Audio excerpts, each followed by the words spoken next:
Dito na tayo sa part 2 mga boss na merong maingay dito sa passenger side niya sa harap kapag umaandar itong sasakyan ni customer, at pag nagpreno naman siya, meron naman vibration dito sa brake pedal niya. Tanggalin ko na itong brake caliper mga boss tapos tanggalin ko din itong brake pad niya. Kung napanood niyo yung part 1 mga boss, pinalitan ko yun ng brake pad.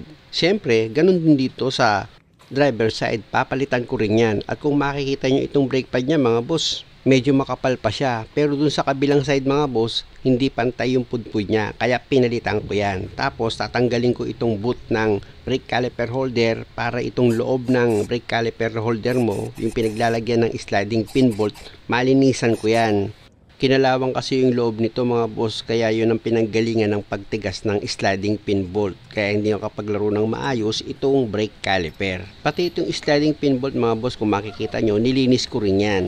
Importante kasi mga boss na malinis yan para pag nilagyan mo yan ng grasa at inilagay mo na dito sa brake caliper holder mo, magiging maganda na yung laro nitong brake caliper mo. At yung brake pedal mo, possible na yun na mawala na yung pagkakaroon niya ng vibration. Kung makikita nyo itong sliding pin bolt ni customer, after ko malinisan, nilagyan ko ng grasa yan. Tapos ipapasok ko yan dito sa brake caliper holder niya, ilalaro ko yan sa loob para yung grasa mga boss kumalat dito sa loob ng lagayan mo ng sliding pin bolt. Ayan, kung makita nyo, nilagyan ko ulit itong pangalawang sliding pin bolt tapos ipapasok ko yan ulit dito sa loob ng brake caliper holder. Tsaka ko ngayon siya ilalaro. Yan, makikita nyo mga boss, para nga yung grasa niyan kumalat dito sa loob ng brake caliper holder mo. Dito nga sa kinakabitan ng sliding pin bolt.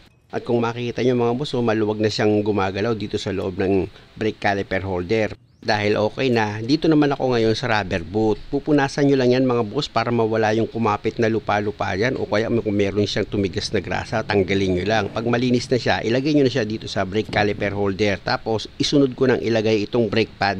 Bago ng itong brake pad mga boss, dahil nga sa pangit yung pudpud nung sa passenger side na brake pad. Pag bumili ka naman ng brake pad mga boss, 4 na agad yan. Kaya syempre, pati dito sa kabilang side, papalitan ko na rin yan ng bago. At dahil sa bago nga itong brake pad mga boss, yung piston yan, kung makikita nyo dito sa brake caliper, yung tinuro ko, nakalabas siya. Hindi mo pwedeng ilagay yung isa pang brake pad. Kailangan isa lang muna, at yung piston dito sa brake caliper, importante na maipasok mo muna yan dito sa loob ng brake caliper housing mo. Para pag nilagay mo yung dalawang brake pad, maluwag mo nang mailalagay itong brake caliper. At kung makikita nyo, ibinalik ko muna itong brake caliper. At yung dalawang bolt, inilagay ko na rin. At kung makikita nyo dito sa brake caliper mga boss, sa ibabaw may butas yan. Tapos gagamit ako dyan ng screwdriver or flat screw. Ikakalso ko yan dito sa rotor disc. Pag naikalso ko na yan sa rotor disc mga boss, hihilahin ko yan papunta sa akin mga boss, para yung piston dito sa loob ng brake caliper, dahan-dahan papasok yan dito sa brake caliper housing. At dahil nga sa pumasok na itong piston dito sa brake caliper housing niya, pwede nyo na ngayon tanggalin itong dalawang sliding pin bolt dito sa brake caliper. Tsaka mo ngayon iangat na itong brake caliper mo, at kung makikita nyo yung piston, pumasok na siya dito sa loob. O pwede mo na ngayon ilagay itong isa pang brake pad mo. Sa paglagay ng brake pad mga boss, nakita nyo itong clip na itinuturo ko mga boss, pati yung nakaumbok na bilog. Dito yan mga boss papasok. Ayan, tuturo ko sa inyo Ayan, kung makikita nyo itong brake caliper mga boss, may butas siya dito sa loob. Ayan may butas siya. Ayan, dyan mo ngayon ipapasok itong nakaumbok dito sa brake pad. Yan yung tinuro ng daliri ko mga boss. Dyan mo isushoot yan sa brake caliper na may butas. Dalawa yan dito sa brake pad ganun din, dalawa rin yan. At sa paglagay naman ng brake pad dito sa brake caliper mga boss, hindi dapat ganyan, baligtad yan pag ganyan, dapat pakabila yan, ganyan dapat. Dito yung nakatapat sa rotor disc. Tapos iangat mo na ngayon itong clip nya pag ilalagay mo itong brake pad. O kaya naman isiksik mo lang, pwede rin yun, katulad ng ginawa ko ngayon. Pero pag hindi kaya, katulad dito sa kabila, medyo matigas, kaya ang ginawa ko dyan, inangat ko itong clip. O yan, ganyan. Tsaka mo ngayon itulak na itong brake pad mo para pumasok na siya dito sa guide na may butas dito sa brake caliper mo. At dapat nakalapat itong brake pad mga boss dito sa brake caliper, at yung piston mo nakapasok na rin yan. Pag nagawa mo na yan, pwede mo nang ilagay itong brake caliper. O kita nyo, di ba? Maluwag ko ngayon siyang nailagay dito sa brake caliper holder. At dahil sa ipa-final mo na yung paglagay ng sliding pin bolt, lagyan mo ulit ng grasa yan mga boss. Kasi nga kanina natanggal yung grasa niya dahil ipinasok mo lang naman dito sa loob ng brake caliper holder mo. Yan na yung final mga boss. Dapat may grasa na siya ulit na bago. Ganon din dito sa isa pang sliding pin bolt mo, lalagyan mo rin yan ng grasa or papahiran mo rin siya bago mo siya ilagay dito sa brake caliper holder mo o sa pinaglalagyan ng sliding pin bolt. O di ba? Okay na okay, malambot siya pag ilagay mo. Tsaka mo ngayon ipakapit na yan dito sa thread at pag okay na, gamitan mo na ngayon yan ng impact wrench mo. Pag wala kang impact wrench, pwede kang gumamit ng box wrench mga boss. Pwede mong i-manual yan sa paghigpit ng mga sliding pin bolt. At pag okay na yung higpit mo, pwede mo na ngayon i-road test itong sasakyan. Tapusin nyo ang video mga boss hanggang dulo. Si customer na pahatulin ko dito sa sasakyan. Road test! Oh. Yan dito, dug. Ganun. Wala na. Wala na. Yung normal niya ng ano yun, ng makina. Vibration. Alam niyo mga boss, yun lang ang ginawa ko, pero maraming ingay ang nawala dito sa sasakyan ni customer.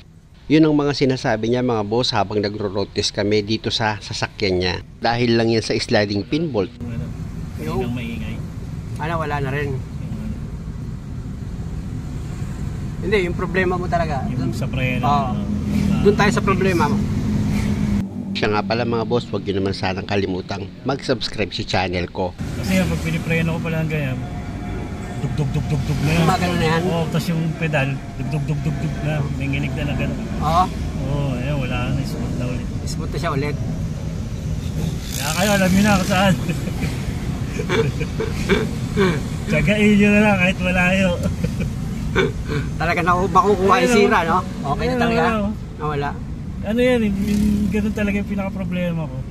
Lumala pa siya ng lumala. Kaya kulit ako sa'yo. Pero hindi talaga hindi talaga nakita nung tumingin. Pinalitan lang talaga ng mga pyesa.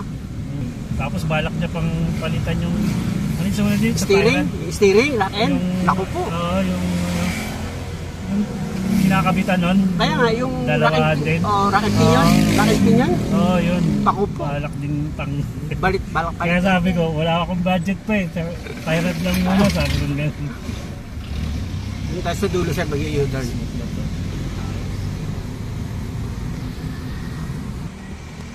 Sabi ko, napaka-importante ng kailangan sakit, di naman saka to. Magbabagyo ka kami, di ba, ng 22? Oo.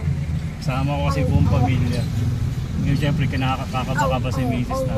Sabi ko, preno yung problema. Sabi ko, nakakakabal. Pero tama din yung mga kalmado na tuloy. Okay ako, kalmado na rin tuloy ako. Kasi na rin akong magpatakbo ng mabilis. Oo. Kasi nag-SLEX ako nung nakaraan, naglaguna eh. Pag andar ko, natakot ka na. Hindi na kayo ako makapunta sa sa mabilisan. Kasi kikilig yung bakit hindi ko makapit. Iniisip ko.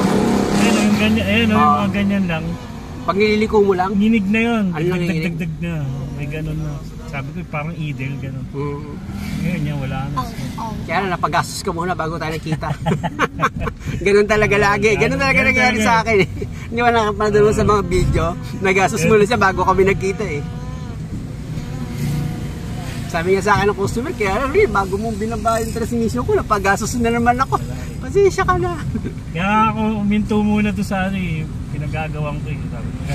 Mag-iipon muna ako kasi dami ng papalitan sa ilalim. Pinag-isipan mo muna maigi. Oo, naisip ko muna.